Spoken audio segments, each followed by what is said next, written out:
இன்றைக்கான மினி வ்ளாகில் நம்ம என்ன பார்க்க போகிறோம்னு பார்த்தீங்கன்னா ஒரு சூப்பரான அறுவடைங்க.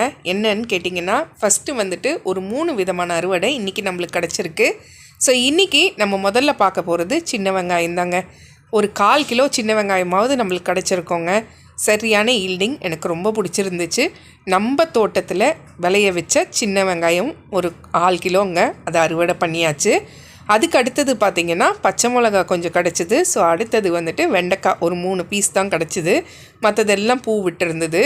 ஸோ இந்த வந்துட்டு சின்ன வெங்காயத்தை நம்ம அறுவடை செய்யும்போது எவ்வளோ ஒரு மனசுக்கு சந்தோஷமாகவும் திருப்தியாகவும் இருந்துச்சு தெரியுங்களா. நம்ம தோட்டத்தில் நம்ம வீட்டில் இருந்த வெங்காயத்தை நல்லா கொஞ்சம் காஞ்சி இருந்ததுன்னு சொல்லிட்டு அந்த வெங்காயத்தை எடுத்து நடவு செஞ்சோம். அது நடவு செஞ்சுட்டு ஒரு 60 நாளில் நம்மளுக்கு ஒரு 1/4 கிலோ வெங்காயம் கொடுத்ததுன்றது எவ்வளோ பெரிய விஷயம் தெரியுங்களா. இந்த பாருங்கள், இதுதான் நம்மளுக்கு கிடச்சிது. அந்த வெங்காயத்தாலோடையே சேர்த்து நம்மளுக்கு ஒரு 1/4 கிலோ சின்ன வெங்காயம் கிடச்சிது. அதுக்கு அடுத்தது பச்சை மிளகா வந்துட்டு கிட்டத்தட்ட ஒரு 100 கிராம் பச்சை மிளகா கிடச்சிதுங்க.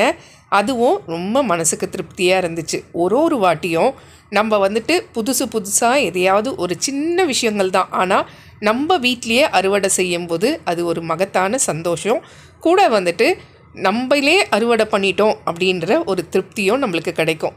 ஸோ இன்றைக்கான அறுவடை என்னன்னு கேட்டிங்கன்னா 1/4 கிலோ சின்ன வெங்காயம், ஒரு 100 கிராம் பச்சை மிளகா, ஒரு 3 வெண்டைக்காய் தான். நீங்கள் என்ன அறுவடை பண்ணிங்கன்றதை கமெண்ட்டில் கண்டிப்பாக சொல்லுங்கள், நானும் தெரிஞ்சுக்கிறேன்.